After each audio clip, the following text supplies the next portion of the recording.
বাগান বন্ধুর নতুন সংযোজন লেটস গ্রো গ্রিন উইথ বাগান বন্ধু। স্বাগতম আমাদের এই বাগান চর্চার পডকাস্টে। প্রতি শনিবার বিকেল 5টায় আমরা নিয়ে আসবো এই পডকাস্ট, যা থেকে আমরা জানবো, শিখবো, বুঝবো বাগান চর্চার নানান খুঁটিনাটি। আমাদের বাগান বন্ধুর পেজ ফলো করুন, আমাদের গ্রুপে যুক্ত হন এবং ইউটিউব চ্যানেলে সাবস্ক্রাইব করে নিন। আজ আমরা কথা বলবো আমাদের সকলের প্রিয় একটি গাছ নিয়ে, যা আমাদের ভারতীয় জাতীয় ফুল পদ্ম। তো আজকে আমাদের সঙ্গে আছে অভিজ্ঞ বাগান বিশেষজ্ঞ মিস্টার গৌরাঙ্গ সাহা। দাদা কেমন আছেন? খুব ভালো আছি। আচ্ছা, তো আজকে আমরা আপনার কাছ থেকে একটু পদ্ম সম্পর্কে জানবো, যে পদ্ম যখন আমরা তৈরি করব নিজের বাগানে, তখন ঠিক কি কি আমাদের বিষয়গুলো মনে রাখতে হবে? আমাদের বিষয়গুলো মনে রাখতে হবে যে আমাদের পদ্ম কিন্তু খুব গভীর জলে জন্মায় না। আচ্ছা, অগভীর জলে পদ্ম ফোটে এবং কাদামাটি, সেটা যে কোনো কাদামাটি হলেই হবে, তবে উপযুক্ত মাটি হচ্ছে এঁঠেল মাটি যদি হয় সব থেকে ভালো। মানে যেটা হিন্দিতে চিকনা মাটি বলে, সেই মাটিটাতে খুব ভালো গ্রো করে। তো আমি আজকে আপনার কাছে জানতে চাইছি যে আমাদের বাগানে বা ছাদ বাগানে পদ্ম কি করা সম্ভব? পদ্ম কি ফোটানো সম্ভব হয়? হ্যাঁ, একদমই সম্ভব। সেটা কৃষি বিজ্ঞানীরা মানে আবিষ্কার করেছে যে যেটা জলে পুকুরে হতো সেটা হচ্ছে আমাদের দেশীয় পদ্ম। আচ্ছা, কিন্তু হাইব্রিড পদ্মের উৎপত্তি করেছে, সেটা হচ্ছে বিভিন্ন রাইজম বা বীজ, হাইব্রিডের বীজ তৈরি করেছে তারা বিভিন্ন প্রজনন পদ্ধতির মাধ্যমে সেটা তৈরি করেছে, যাতে আমরা ছাদ বাগানে সেটাকে মানে খুব সহজেই করতে পারি। আচ্ছা, তাহলে আপনার কথা মতো মানে যেটা আমি বুঝতে পারছি যে যেগুলো পদ্ম বীজ সেগুলো একটু কঠিন। হ্যাঁ, পদ্ম বীজ ছাদ বাগানে মানে একটু সময় লাগে। আচ্ছা, হাইব্রিড ভ্যারাইটির যে পদ্মগুলো সেগুলোই আমরা ছাদ বাগানে করতে পারি। আচ্ছা, এই যে পদ্ম, এই পদ্মর সাংস্কৃতিক গুরুত্ব মানে আমাদের লোকজীবনে যে প্রভাব, কিভাবে এসেছে এটা আমাদের হিন্দু শাস্ত্র অনুযায়ী, হিন্দু পুরাণ মতে মানে বহু বছর আগে থেকে এর প্রচলন হয়ে আসছে। যেমন আমরা বিভিন্ন দেবদেবীর মূর্তি বা মন্দির, বিভিন্ন সাংস্কৃতিক দিক থেকে দেখতে গেলে আমরা দেখতে পাই যে প্রথমেই কোনো একটা মন্দিরের পিলার তৈরি হয়েছে, তার উপরে পুরো পদ্মফুল, প্রস্ফুটিত পদ্মফুল বা পদ্মফুলের কুড়ি, এগুলো খোদিত করা আছে। তার মানে আমরা বুঝতে পারি যে বহু বছর আগে থেকে এটা পদ্মের প্রচলনটা হয়ে আসছে। পদ্মটা সকলের প্রিয় হয়ে আসছে। হ্যাঁ, যেমন লক্ষ্মী গোলাপি পদ্মে বিরাজমান, হ্যাঁ, তারপরে সরস্বতী শ্বেত পদ্মে বিরাজমান। তার মানে আমরা বহু পুরাণ মতে দেখতে পাচ্ছি যে তখন গোলাপি পদ্ম, শ্বেত পদ্ম এগুলোর প্রচলন ছিল, এবং সেখান থেকে আমরা উদ্বুদ্ধ হয়ে আমরা মানে পদ্মটা আমাদের মনের মধ্যে গেঁথে গেছে। পদ্ম মানেই বিশুদ্ধতার প্রতীক, সৌন্দর্যের প্রতীক, আনন্দের প্রতীক, যার জন্য আমাদের পদ্মটা সবার প্রিয় হয়ে উঠেছে এবং পুরাণ থেকেই সেটা হয়ে আসছে। আচ্ছা আচ্ছা, বহু পুরাণ মতেই সেটা পদ্মর প্রচলনটা আমরা দেখে আসছি। আচ্ছা, দাদার কাছ থেকে আমি জানতে চাইবো যে আমরা অনেকেই মানে শাপলা এবং পদ্ম, যেটা এর মধ্যে পার্থক্য করতে পারি না, ঠিক আমরা চিনবো কিভাবে যে কোনটা শালুক বা কোনটা পদ্ম? না, শাপলা এবং পদ্ম দুটো চেনা যাবে, অতি সহজেই চেনা যাবে। যেমন গাছ যদি আমরা দেখি, তো গাছের যেমন পদ্মের রাইজম হয়, সেটা টিউবার আমরা বলি। তো টিউবারটা লম্বা আকৃতির এবং সেটা একটা মিষ্টি আলু যেমন হয় সেরকম গঠনের। আচ্ছা, আর আমরা যদি শাপলা দেখি, শাপলার গাছ যেখান থেকে আমাদের চারা বের করি, আমরা অঙ্কুরিত করি, সেটা হচ্ছে একটা মানে বীজের মতো। হ্যাঁ, দুটোর অনেক পার্থক্য দেখা যায় এবং পাতার মধ্যেও অনেকটা পার্থক্য আছে। যেমন পদ্মের যে পাতা সেটা গোলাকৃতি আর স্ট্যান্ডিং লিপ, মানে জল থেকে উপরে উঠে থাকে, আর শাপলার হচ্ছে উপরে উঠে থাকে, কিন্তু উপরে উঠে ওটা আবার মানে গামলা বা যেখানে আমরা করি জলে যদি হয় তাহলে জলে ভেসে থাকে মানে জলের লেয়ারটা বরাবর একদম। আর গামলাতে যদি করি, গামলা বা কোনো পাত্রে, তাহলে কি হবে, ওই জল থেকে উপরে উঠে এসে ওটা আবার গামলার সাইড দিয়ে নিচে নুয়ে পড়ে। আচ্ছা আচ্ছা, এটা হচ্ছে মানে পাতার ডিফারেন্স। আর হচ্ছে শাপলার পাতা একটা সাইড কাটা থাকে, একদম। আচ্ছা, ইউ আকৃতির, হ্যাঁ মাঝখান থেকে, ভি আকৃতি বা ইউ আকৃতির কাটা থাকে। এখান থেকে আমরা দুটো পার্থক্য অনায়াসে বুঝতে পারবো। এবং পদ্মের যে পদ্ম ফুলেরও কিন্তু ডিফারেন্সে আছে, পার্থক্য আছে, হ্যাঁ দেখা যায়। হ্যাঁ, যেমন শাপলার যে পাপড়িগুলো ওগুলো একটা একটা করে পুরো সাজানো, একদম গ্যাপে গ্যাপে গ্যাপে গ্যাপে সাজানো।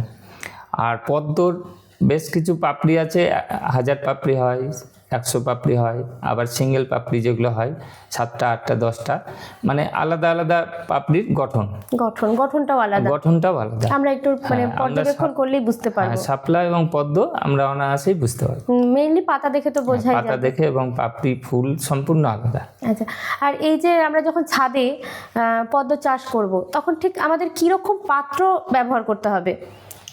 পাত্র আমরা মাটির পাত্রও নিতে পারি, আবার গামলা যেগুলো প্লাস্টিকের গামলা হয় সেটাও নিতে পারি।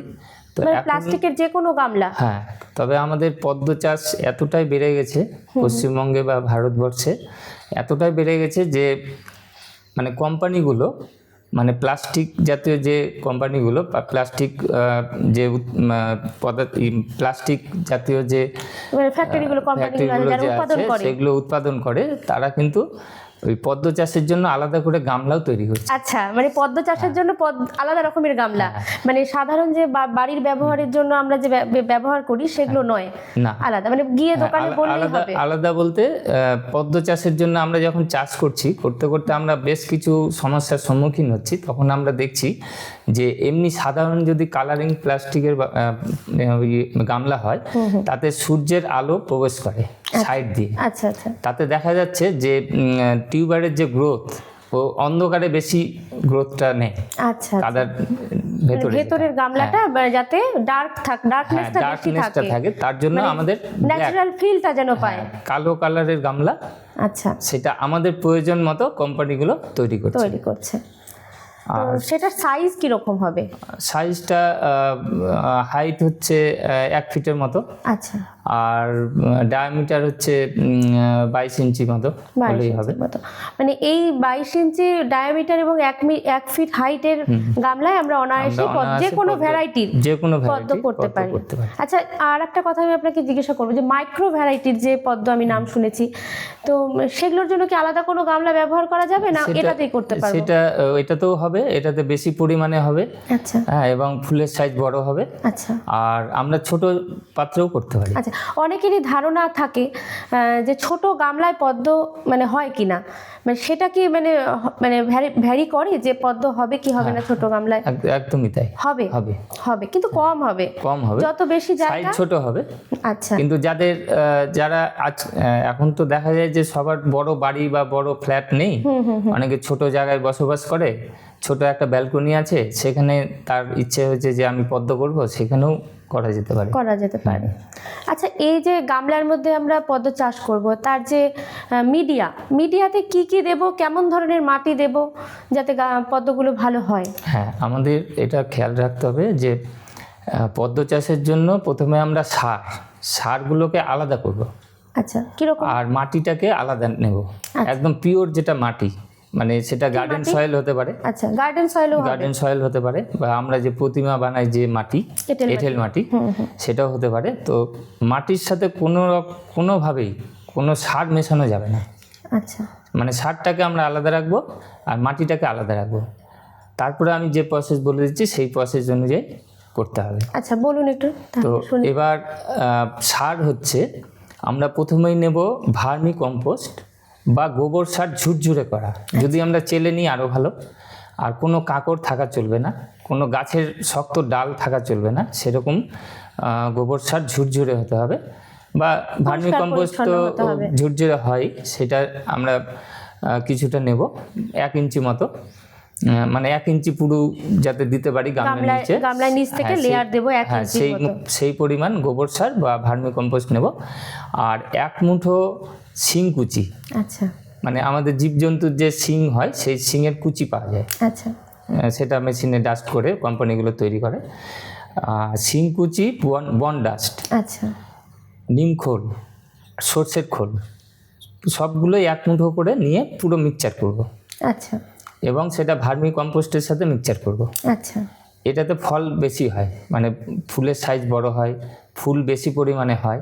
সেটা আমরা গামলার একদম নিচের একটা লেয়ার, 1 ইঞ্চি লেয়ার হবে। আচ্ছা তারপরে আমরা যে এঁটেল মাটি বা গার্ডেন সয়েল, যেটা জমি চাষ হয় যেই মাটিতে, সেই মাটি, সেখানেও কোনো কাঁকড়, কোনো গাছের টুকরো এগুলো থাকা চলবে না। সেগুলো দিয়ে আরেকটা লেয়ার দেবো, 2 থেকে 3 ইঞ্চি হবে। আচ্ছা এবার আমরা তো গামলাটা নিয়েছি 12 ইঞ্চির, তাহলে আমার ওখানে 4 ইঞ্চি 6 ইঞ্চি চলে গেল, আর 6 ইঞ্চি বাকি থাকলো। সেই 6 ইঞ্চি আমার জলে ভর্তি থাকবে। আচ্ছা কিন্তু জল দেওয়ার আগে আমি এই যে সারের একটা লেয়ার, মাটির একটা লেয়ার, এটা করার পর আমি হালকা হালকা জল দিয়ে সেই মাটিটাকে পুরো ভেজাবো। ভেজানোর পর হাত দিয়ে, কারো যদি হাত দিয়ে প্রবলেম হয় তাহলে হাতে গ্লাভস পরে করতে পারি। আচ্ছা সেটা পুরো কাদাটাকে মসৃণ করতে হবে, মানে সেটা ওই সারটাকে তুলে নিয়ে নয়, সারটা সারের জায়গায় থাকবে, শুধু মাটির উপরের লেয়ারটা, হ্যাঁ আচ্ছা না মিশিয়ে উপরের যে মাটির লেয়ারটা, সেটাকে আমরা পুরো কাদামাটি করব। যেটা পুকুরে পাঁক যে তৈরি হয় পুকুরে, ওটা তো স্বাভাবিকভাবে ন্যাচারাল ভাবে হয়, এটা আমরা কৃত্রিম ভাবে করছি, গার্ডেন থেকে সয়েল নিয়ে এসে করছি। সেহেতু আমাদেরকে ওটা পুরো আমাদের হাত দিয়ে ওটাকে মসৃণ করতে হবে। তারপরে আমরা যে রাইজম বা টিউবার যেটা আমরা আনবো, সেটা ওই টিউবারের মাপে আমরা হাত দিয়ে একটু গর্ত করব কাদার মধ্যে। আচ্ছা আচ্ছা তারপরে ওই টিউবারটাকে বসাবো, বসিয়ে টিউবারের যে শক্ত অংশটা সেটা শুধু মাটি দিয়ে হালকা করে ঢাকা থাকবে। আর টিউবারের যেটা অঙ্কুরিত হবে, যেই জায়গাটা পাতার যে অংশটা, সেটা একটু আমরা দেখলে বুঝতেই পারবো, একটুখানি বেরিয়ে থাকে, সেটা মাটির উপরে থাকবে। তারপরে আমরা হালকা হাতের উপরে জল দিয়ে বা কোনো পাতা বা কোনো পাত্র মাটির উপরে রেখে আস্তে আস্তে জল দিতে হবে, যাতে মাটিটা কোনোভাবে গর্ত না হয়। হ্যাঁ, অনেকে আছে বালতি বা মগ দিয়ে দূর থেকে জল দিচ্ছে, তাতে কি হবে, মাটিটা গর্ত হয়ে টিউবারটা ভেসে উঠবে। আচ্ছা তো ওটা আমাদের খেয়াল রাখতে হবে, প্রথম খুব সাবধানে করতে হবে, তারপরে কোনো খাটনি নেই। আচ্ছা, আপনি তাহলে আমাদেরকে একটু টিউবার এবং বীজটা যদি আপনাকে একটু দেখিয়ে দিতেন তাহলে খুব ভালো হতো। এইটা হচ্ছে রাইজম, আচ্ছা এইটা টিউবার, আর এইটা হচ্ছে রানার্স। আচ্ছা মানে এই টিউবার, এইটা গ্রো নেবে, গ্রো করতে করতে এরকম রানার্স তৈরি হয়। এই রানার্সের এইখান থেকেই কড়িটা বেরোয়। আচ্ছা, আপনি যে অঙ্কুরের কথা বললেন, তাহলে এটাই সেই অঙ্কুর? হ্যাঁ, এইখান থেকে এইটা হচ্ছে অঙ্কুর, এইটা পাতা বেরোবে, আর এইটা হচ্ছে গ্রো করবে।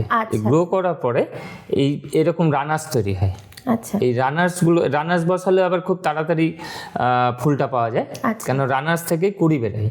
আচ্ছা আচ্ছা, হ্যাঁ, তো এটা হচ্ছে রানার্স। এটা কিন্তু রানার্স বসানোর মানে নিয়ম আছে। রানার্স আপনাকে টিউবার তোলার সাথে সাথে রানার্সটাকে বসাতে হবে, কারণ রানার্স বেশি দিন থাকে না। টিউবারটা আপনার 80 দিন পর্যন্ত থাকবে। আচ্ছা, 80 দিন পর্যন্ত জলে ভাসিয়ে রাখা যাবে। আচ্ছা, আপনি যখন আপনার গামলা হলো, মাটি হলো, তখন আপনি আপনার ইচ্ছা মতো ওটাকে আপনি মাটিতে পুঁততে পারলেন। কিন্তু এই রানার্সটাকে সাথে সাথে, রানার্সটা দ্রুত বসিয়ে দিতে হবে, একদিনের মধ্যেই, 1-2 দিনের মধ্যে, না 1-2 দিনের মধ্যে বসিয়ে দিতে হবে। হ্যাঁ, অনেকেই মনে করে যে এগুলো থেকে ফুল হয় না, এগুলো যেহেতু চিকন রানার্স গুলো, না, রানার্সেই কিন্তু কড়িটা আছে। আচ্ছা, মানে এই যে টিউবার আছে, টিউবারটা যখন গ্রো করার পরে রানার্স তৈরি হয়, রানার্স থেকেই কড়িটা বের হয়। তো এবার টিউবার থেকে রানার্স তৈরি হতে সময় নেবে, আর রানার্স থেকে কি হচ্ছে, কড়ি বেরোচ্ছে। আচ্ছা, হ্যাঁ, রানার্স তো গ্রো করাই আছে। এবার এটা আবার পরবর্তীতে পরের বছর বা 2-3 মাস পরে আবার টিউবার তৈরি করে। আচ্ছা আচ্ছা, মানে রানার্স থেকে টিউবার তৈরি হচ্ছে, আবার টিউবার থেকে রানার্স তৈরি হচ্ছে, মানে একে অপরের পরিপূরক হয়ে উঠছে। আর এগুলো কি এনেছেন যেগুলোর সাথে আছে? আর এইটা হচ্ছে বীজ, এই পদ্মের এগুলো বীজ। এই যে এগুলো বীজ, এগুলো বীজ।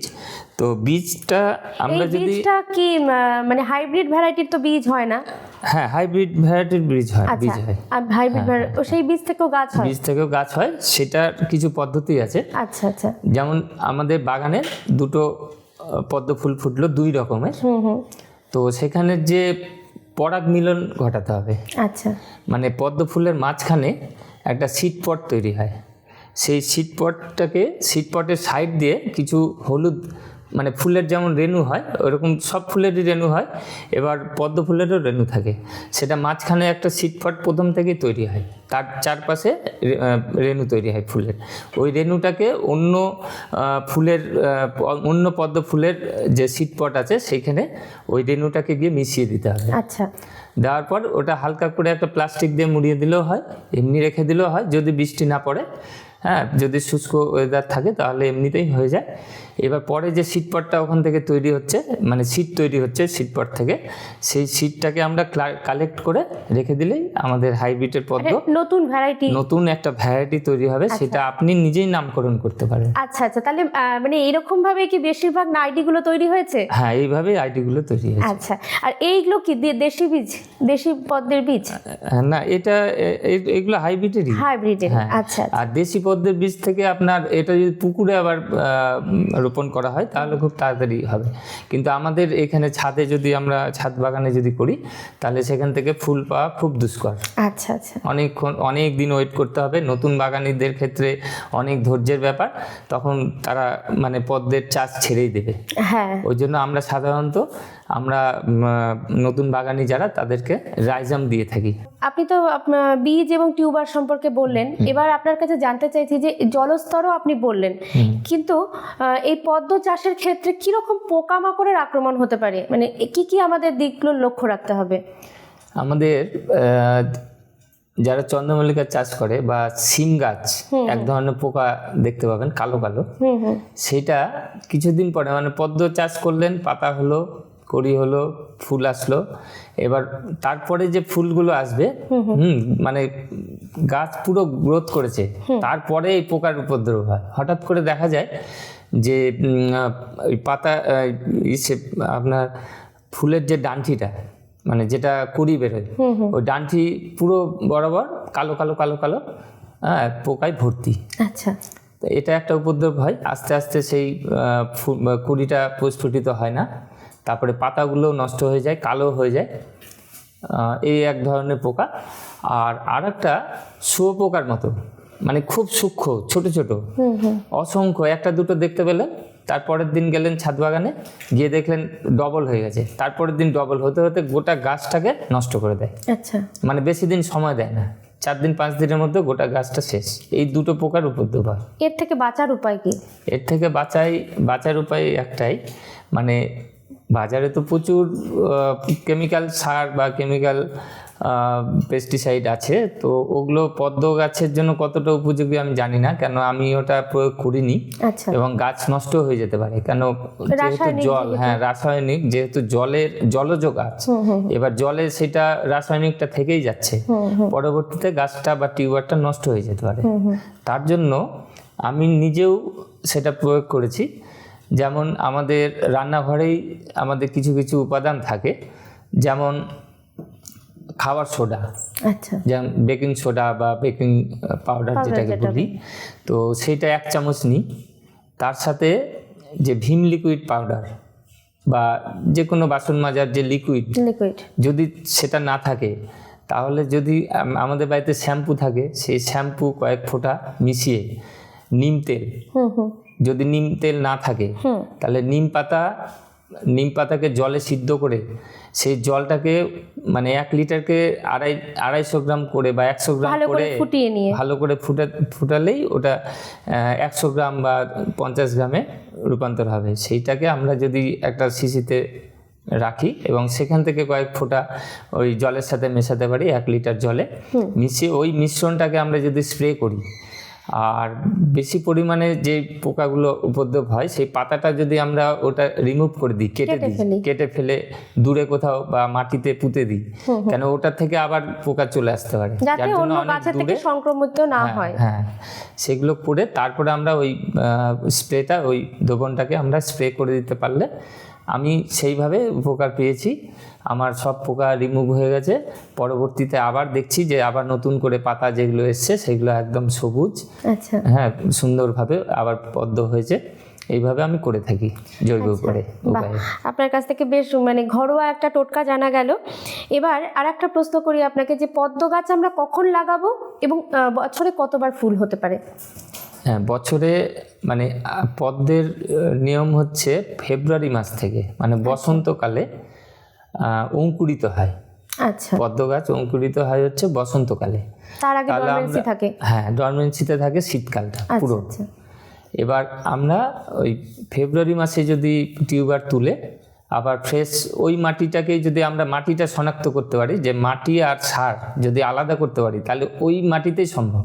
আচ্ছা, নইলে যেটা আমি আপনি করে যেভাবে থাকি। বললেন হ্যাঁ। নতুন মাটি আর না তো নতুনভাবে যেই পদ্ধতি বলেছি বললেন, সেইভাবে। হ্যাঁ, আর একদম অক্টোবর মাস অবধি অনায়াসে ফুল পাবেন। একই গামলায় ফুল পাবো না, আমাদের বারংবার রিপোর্ট করার প্রয়োজন পড়বে? সেই গামলাতে যদি দেখেন যে ফুলের পরিমাণ কমে গেছে, লাস্ট ফুলটা হয়তো নিলেন, তারপরে 10-12 দিন অপেক্ষা করলেন, কোনো কড়ি আসছে না, পাতা বেরোচ্ছে না, ছোট ছোট পাতা বেরোচ্ছে, সেই ক্ষেত্রে আপনি যদি আবার গামলাটাকে উল্টে দেন, উল্টে দিলেই দেখতে পাবেন অনেক অসংখ্য টিউবার তৈরি হয়ে আছে। আচ্ছা। সেটাকে যদি আবার আমরা নতুনভাবে বসিয়ে দিই, আবার 1.5 মাসের মধ্যে ফুল পাবো। কিছু কিছু ভ্যারাইটি 1 মাসেও চলে আসে, কিছু কিছু 1.5 মাসে তো আসবেই। মানে সেটা গাছের হেলথ বুঝে আমাদেরকে Health বুঝে, করতে হবে। আর যদি গাছে খাবার থাকে, মানে টবে খাবার থাকে, পাতা যদি বড় বড় থাকে, তাহলে আমাদের অপেক্ষা করতে হবে ফুলের জন্য। হ্যাঁ হ্যাঁ অক্টোবর পর্যন্ত আমরা ফুল পেতে পারি পদ্মতে, মানে ফেব্রুয়ারি টু অক্টোবর, ফেব্রুয়ারি বা মার্চ থেকে অক্টোবরে পর্যন্ত আমরা ফুল পাবো পদ্মের। যদি মানে পাতা আমরা দেখতে পাই যে স্ট্যান্ডিং লিফ বেরোচ্ছে হেলদি ভাবে, হ্যাঁ হ্যাঁ, তাহলে আমরা অপেক্ষা করবো কুড়ির জন্য। অপেক্ষা করব। হ্যাঁ, ওই পাতা পুরো প্রস্ফুটিত হওয়ার আগেই দেখা যাবে গোড়াতেই কুড়ি করি আছে। চলে এসছে। আচ্ছা, সেই ক্ষেত্রে আমরা অপেক্ষা করব যে কুড়িটা প্রস্ফুটিত হওয়ার জন্য। তার পাশাপাশি আরও পাতা গ্রোথ হতে পারে, সেখান থেকে আবার কুড়ি আসতে পারে। যতক্ষণ আমরা দেখবো যে কুড়ি আর আসার কোনো চান্স নেই, তখন আমরা ওটাকে রিপোর্ট করব। আচ্ছা আচ্ছা। আর একটা কথা জিজ্ঞাসা করতে ইচ্ছে করছে, যে নতুন বাগানি যাদের পদ্ম করতে ইচ্ছে করছে, প্রথম যারা পদ্ম করবে, তারা ঠিক কি কি বিষয়গুলো মাথায় রেখে এগোবে? হ্যাঁ, ওই আমি যেভাবে বললাম পদ্ধতি, যে একটা কালো গামলা নেব, সেই খুব আর সংক্ষেপে নতুন বাগানি যারা আগ্রহ প্রকাশ পায় আর কি, সেই হিসেবে একদম সংক্ষেপেই, মানে একটা গামলা তো জোগাড় করতেই হবে। যদি কারো কাছে গামলা না থাকে, তো ছিদ্র ছাড়া যদি কোনো মাটির টব থাকে, সেটাতেও সম্ভব। আচ্ছা, তো সেটার প্রসেস ওই একই। আমি প্রথমে ওই 4টে সার আমি একটা লেয়ার করব, তারপরে ফ্রেশ মাটি দেব, তারপরে ওই মাটি কাদা করে নিয়ে সেখানে নতুন বাগানিদের ক্ষেত্রে আমি সাজেশন দেবো যে তারা যেন টিউবার থেকে করে, আচ্ছা। রাইজম থেকে করে।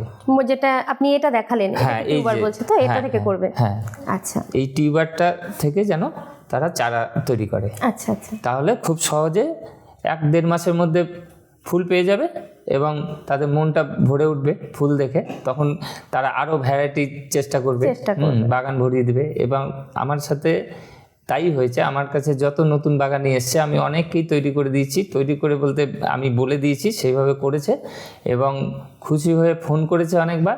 হ্যাঁ, যে দাদা আপনার জন্য এটা সম্ভব হলো। একদম আমার নিজের বাগানের পদ্ম আপনার জন্যই সম্ভব হয়েছে। হ্যাঁ, এবং অনেকেই আছে, এবং আমি তাদের স্ট্যাটাস দেখি, প্রতিদিন সকালে উঠে পদ্মের ছবি দিচ্ছে, খুব মনটা ভরে ওঠে, মনটা ভরে যায় এবং আমার সুনাম করে যে আপনার জন্য এটা আমি একদম পেরেছি। খুব সহজেই বলি, সহজে।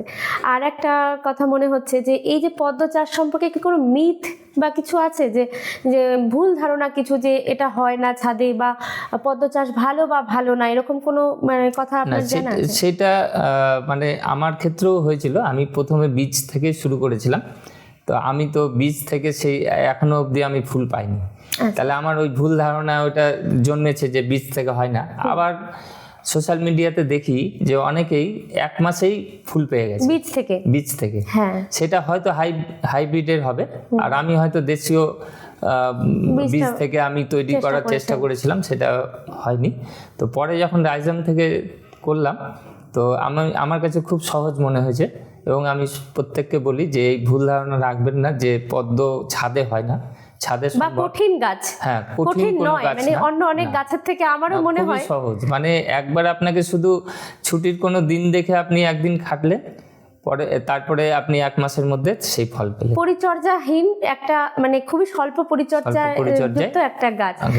আর অনেকে বলে যে এই যে যেমন আমরাও অনেকেই জানি যে জমা জলে মশা উপদ্রবটা বাড়ে বা লার্ভা জন্মায়, তো সেক্ষেত্রে পদ্মর গামলায় তো জল থাকছে, তাহলে সেক্ষেত্রে কি মানে পদ্ম গামলা মানেই কি মশার উপদ্রব বাড়বে বাড়িতে, এরকম কোনো ব্যাপার আছে? এরকম ব্যাপার নেই, তবে অনেকের আবার এটাও ভুল ধারণা আছে যে মাছ চাষ করলে সেটা সম্ভব, কিন্তু মাছ চাষে পুরোপুরি আপনার মশার উপদ্রব থেকে রেহাই পাওয়া যায় না। কেন কি মাছ, আজকে আপনি মনে করছেন মাছ আমার গামলায় আছে এবং সব মশার লার্ভা খেয়ে ফেলছে, দেখা গেল আপনি 10টা মাছ ছাড়লেন, দেখছেন যে লাস্টে গিয়ে 2টো আছে। কেন কি পাখির উপদ্রব হয় তখন, আর এই পাখির উপদ্রব মাছ খেতে আসে, তখন আপনার টিউবারগুলোকে উঠিয়ে দেয় এটা। তবে আমি বলবো যে এইভাবে যদি করেন মশার উপদ্রব একদমই হবে না। সেটা হচ্ছে আমাদের পুকুরে বা বিভিন্ন জলাশয়ে দেখতে পাওয়া যায় অ্যাজোলা, সবুজ সবুজ সবুজ সবুজ এবং শ্যাওলা টাইপের ভেসে বেড়ায়, সেইটা হচ্ছে অ্যাজোলা। এই অ্যাজোলা দিলে মশার উপদ্রব একদমই হয় না। আচ্ছা, বা ওই যে ওয়াটার ক্যাবেজ যেগুলো হয়, হ্যাঁ ওয়াটার ক্যাবেজে হয় কি মানে ওটা একদম গামলা ভরে যায়, বড় গাছ, সেই ক্ষেত্রে আপনি অ্যাজোলা দিলে সবথেকে ভালো, বেশি প্রেফারেবল। হ্যাঁ, আর অ্যাজোলাও 1 সপ্তাহ 1 মাসের মধ্যে পুরো ভরে যায়, তখন আমরা ওটাকে তুলে, ওটার একটা প্লাস পয়েন্ট আছে কি যে ওটাকে তুলে যদি আমরা একটা বস্তা বা একটা ভাঙা টব বা কোনো পাত্রে যদি রেখে দিই দীর্ঘদিন ধরে, ওটাও শুকিয়ে একটা সার তৈরি হয়, ওটা নিজেও একটা সারে পরিপূর্ণ হয়, অন্য গাছে ব্যবহার করতে। অ্যাজোলা বেশি রাখাও যাবে না, মানে অ্যাজোলা হবে কিছুটা তুলে নিতে হবে, আবার 7 দিনে ভরে যাবে গামলা। এইভাবে করলেই মশার উপদ্রব থেকে রেহাই পাওয়া যাবে। বাহ, আমরা গৌরাঙ্গদার কাছ থেকে খুব সহজেই জেনে নিলাম কিভাবে আমরা ছাদে অল্প পরিসরে পদ্ম চাষ করব। সাথে থাকলো গৌরাঙ্গদার টিপস নতুন বাগানীদের জন্য। নতুন বাগানীরাও কিন্তু খুব সহজেই পদ্ম চাষ করতে পারে। আমাদের এই পডকাস্ট কেমন লাগলো আপনারা কমেন্ট করে জানান। এরকম আরও নতুন নতুন অনেক রকমের ভিডিও আসবে, তাই জন্য সবসময় আমাদের এই গো গ্রিন উইথ বাগান বন্ধুর সাথে থাকুন। আমাদের ফেসবুক এবং ইউটিউব চ্যানেল সাবস্ক্রাইব করুন, আমাদের সঙ্গে যুক্ত থাকুন।